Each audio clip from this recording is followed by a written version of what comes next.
Assalamualaikum warahmatullahi wabarakatuh. Perkenalkan nama saya Muhammad Fauziyati NIM 122111304. Di sini saya akan mereview materi dari awal sampai akhir. Untuk yang pertama itu adalah applikom statistik input data. Yang pertama itu ya, untuk tugasnya itu adalah memakai SPSS. Ini udah saya bikin. Lalu ke modul 2 mengolah data.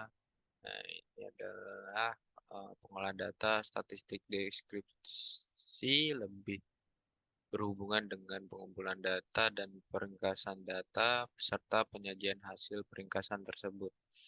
Untuk soalnya sudah saya kerjakan, bisa diklik saja nanti.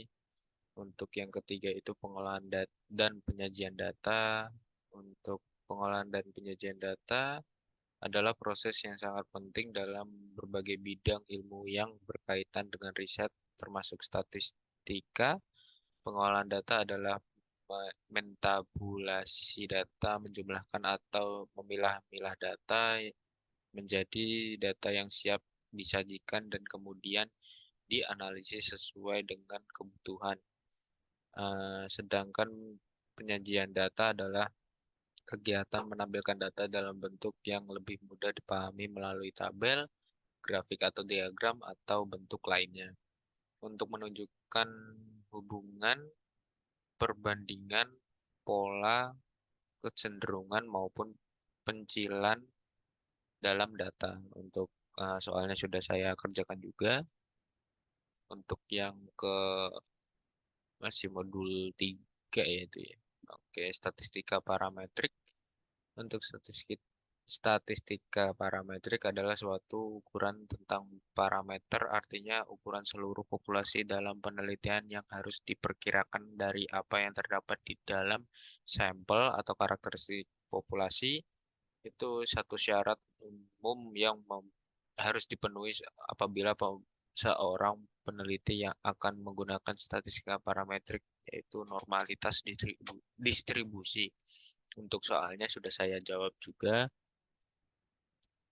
Lanjut ke statistik uji beda rata. Nah, untuk uji beda rata adalah suatu model statistik yang digunakan untuk menguji perbedaan signifikan antara dua atau lebih rata-rata populasi. Untuk uji rata data independen eh, adalah suatu metode statistik yang digunakan untuk membandingkan perbedaan rata-rata dua sampel. Untuk uji rata data berpasangan adalah suatu metode statistik yang digunakan untuk membandingkan perbedaan rata-rata dua sampel yang saling terkait atau berpasangan. Untuk soalnya sendiri sudah saya kerjakan.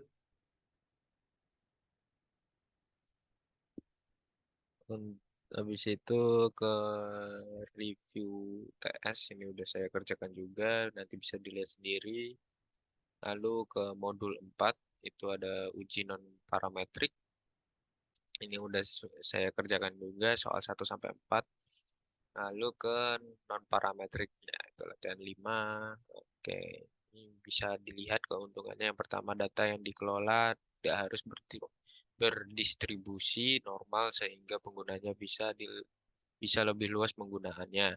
Untuk yang kedua, dapat digunakan untuk level binomial atau ordinal. Untuk yang ketiga, lebih sederhana dan lebih mudah dimengerti. Pembahasannya udah saya kerjakan, soalnya ada 3 ya.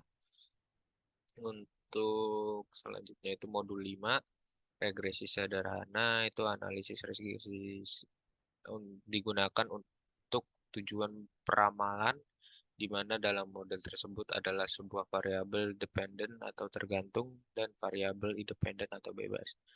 Untuk soalnya sudah saya kerjakan. Lalu ke regresi berganda modul 6. Untuk persamaan regresi adalah persamaan matematik yang memungkinkan untuk meramalkan nilai-nilai suatu berubah tak bebas atau dependen dari nilai-nilai satu atau lebih berubah bebas atau independen. Untuk soalnya juga udah saya kerjakan. Lalu regresi berganda 2, ini juga udah saya kerjakan juga ya. Lalu regresi berganda dalam lingkungan kesehatan. Regresi berganda dalam kesehatan lingkungan adalah suatu metode statistik yang digunakan untuk menganalisis hubungan antara variabel-variabel lingkungan yang berpotensi mempengaruhi kesehatan manusia. Untuk pembahasan soalnya sudah saya kerjakan juga. Lalu uji validitas dan realitas. Ini tujuan validitas yaitu membuktikan kebenaran suatu butir-butir yang dikatakan sahih atau benar apabila butir tersebut mempunyai kontribusi terhadap nilai variabel yang diukurnya.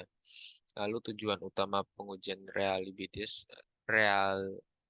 re- reliabilitas adalah untuk mengetahui konsistensi atau keteraturan hasil pengukuran suatu instrumen apabila instrumen tersebut digunakan lagi sebagai alat ukur suatu objek atau responden.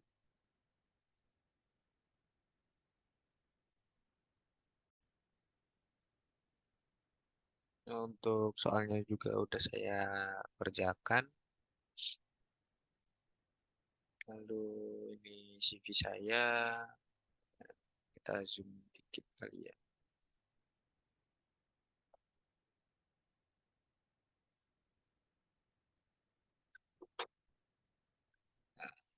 Ya walaupun rada buram agak apa lah ya. Seperti itu.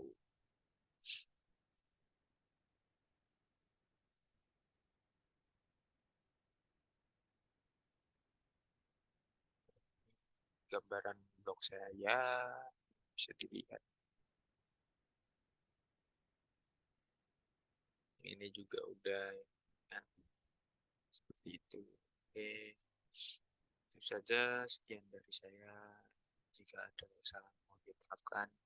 Assalamualaikum warahmatullahi wabarakatuh.